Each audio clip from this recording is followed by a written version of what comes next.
Laugh out loud, Nigerians. What happened at the Ekiti State Magistrate Court today can be likened to someone who was accused of being a thief.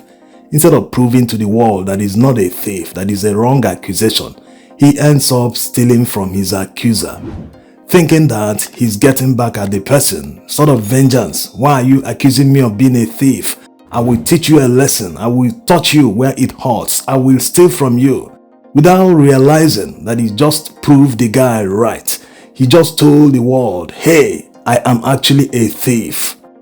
It doesn't make any sense that the magistrate who fixed today being the 20th December to decide on the bail application for human rights lawyer Dele Farotimi, who has been in detention the past 3 weeks. He fixed today to decide on the matter, and after he entered the packed courtroom with Dele Farotimi on the dock, all of a sudden the magistrate received a call notification and he had to adjourn the sitting. Yes, this actually happened in real life, not hearsay. After several minutes of adjournment, he came back and started reading the bail conditions. What happened here is quite strange. Did he forget the ruling he wrote himself? Did he write it at home? If he wrote it at home, it's understandable that he might forget it, but he's supposed to be working in his chambers within the court premises. How is it possible that he forgot it? Did one big man somewhere call him while the court was in session to tell him what to do? This isn't real.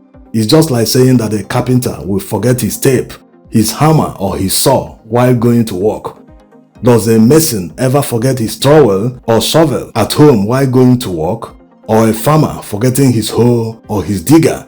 It doesn't make any sense. They are making it clear, shamelessly, that they are doing exactly what Dele Farotimi wrote in his book, Nigeria and its Criminal Justice System. Another strange thing that happened in a courtroom was when the magistrate and the public prosecutor said that they do not feel safe in the courtroom because of the crowd that came in solidarity for Dele Farotimi. Yes, it's very strange they are afraid in their own courtroom. Clear conscience fears no accusation. If they know they are doing the right thing, they shouldn't be afraid of anything.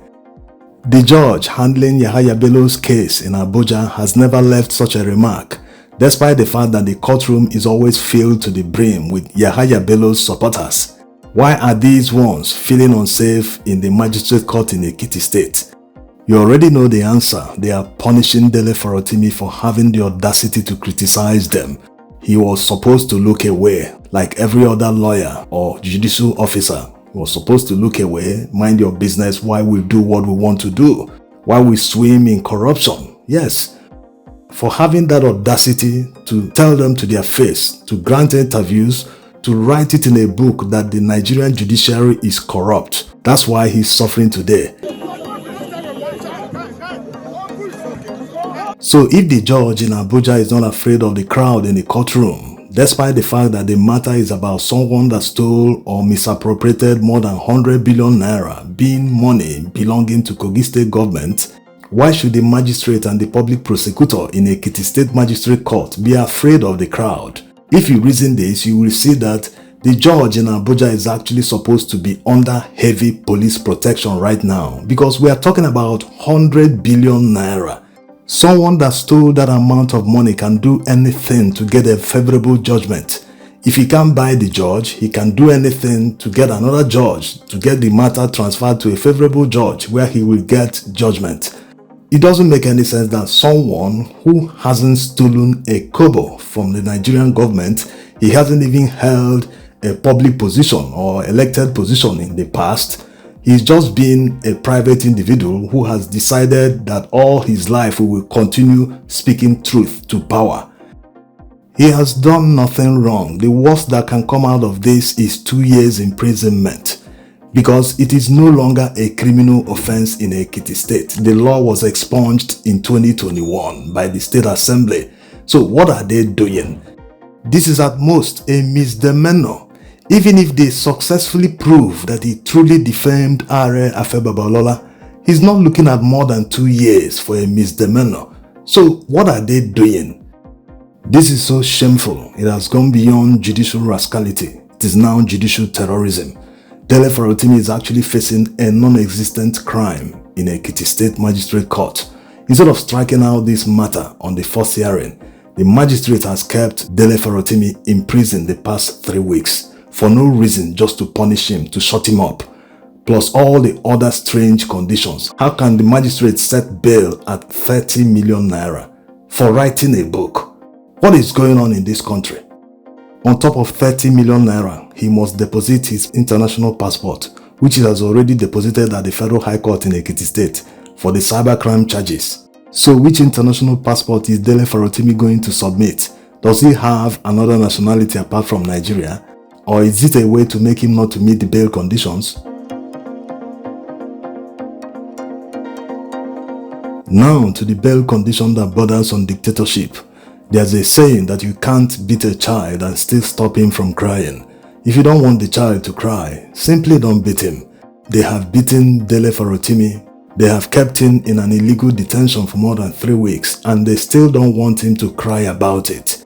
They still don't want him to talk about it when he eventually meets the bail condition. You can't have it both ways. You can't eat your cake and have it. Saying that Dele mustn't grant any interview pending when this case is disposed of at the magistrate court in Ekiti State simply means they want to gag him and deny him his fundamental human right of free speech, which he already expressed in his book, Nigeria and its Criminal Justice System.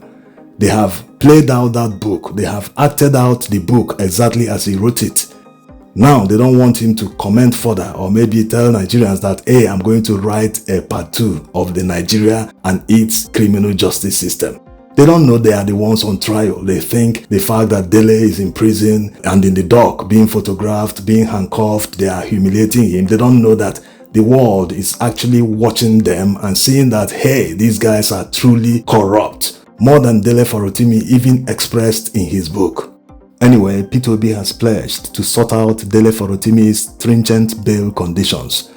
Dele is actually P2B's ally. He was the spokesperson in the southwest of the Presidential Election Campaign Council of Labour Party last year, and being a fearless firebrand, the authorities are afraid that such a man might ignite something in the youths that someone like P2B will never do. So you see the pattern, they're going after firebrands because they know that these types are so fearless they will continue tormenting them and telling them the truth.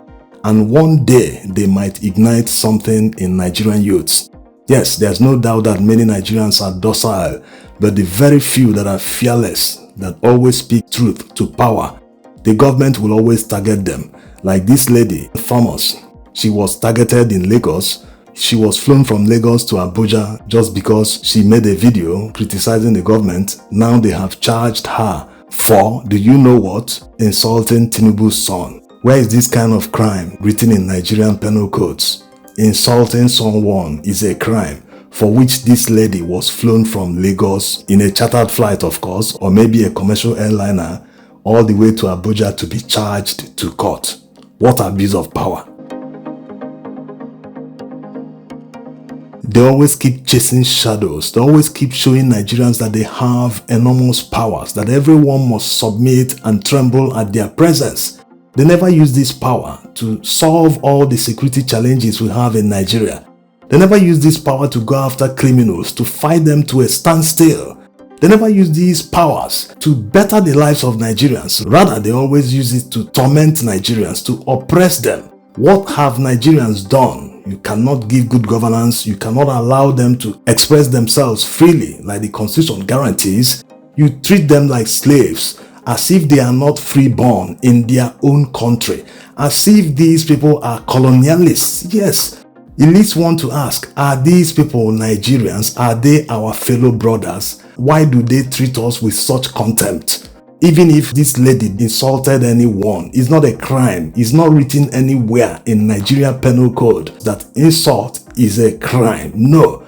Even if you curse someone, it's not a crime because curse is actually based on superstition or religion. The law doesn't recognize that. So what is actually going on in this country? Why do people abuse their powers brazenly? And to think that the relatives of this lady were arrested until they produced her. Can you imagine? They were looking for this lady and they arrested her Facebook friends, people that have never met her. They were just friends online. They arrested them to produce this lady. How far they can go to show people that they have powers. They never use this power for the betterment of anyone or this country, only for themselves. And you can understand why they do it is because they are stealing this country blind. They want to cover it. They don't want people to talk about it. Because if they're doing all the right things, they wouldn't care whatever anyone is talking. Clear conscience fears no accusation.